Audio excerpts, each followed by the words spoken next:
হাই বন্ধুসকল, আপোনালোকৰ ল'ৰা ছোৱালী কেতিয়াৰ পৰা টিউশ্যন দিব বুলি ভাবে? আপোনালোকৰ বহুতৰে মাজৰ পৰা মোৰ ওচৰত টিউশ্যন আহে যে ক্লাছ 9-10ত ডাইৰেক্ট টিউশ্যন দিয়ে। যে ক্লাছ 9-10ত সাধাৰণতে ডাইৰেক্ট টিউশ্যন পোৱা ষ্টুডেণ্টক বহুতকে দেখিছোঁ যে গ্ৰামাৰৰ সাধাৰণতে বেছিক বস্তুখিনি নাজানে বা গণিতৰ একেবাৰে বেছিক বস্তুখিনি পূৰণ হৰণ সাধাৰণ বস্তুখিনি নাজানে। গতিকে সেই ষ্টুডেণ্টজনক ক্লাছ 9-10ত ইমান ইমপ্ৰুভ কৰিব পৰা নাযায়।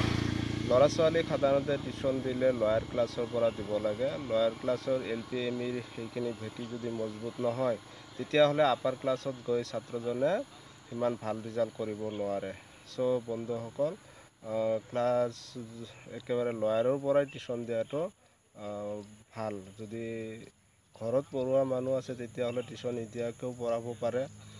আৰু আপাৰ ক্লাছত ডাইৰেক্ট টিউশ্যন দিয়াটো বহুতৰ ক্ষেত্ৰত ৰিজাল্ট ভাল অহা দেখা নাযায়। চ' বন্ধুসকল, ভিডিঅ'টো ভাল লাগিলে লাইক কমেণ্ট শ্বেয়াৰ কৰিব। ইউটিউবত চাই থাকিলে মোৰ চেনেলটো ছাবস্ক্ৰাইব কৰিব। Thank you so' much.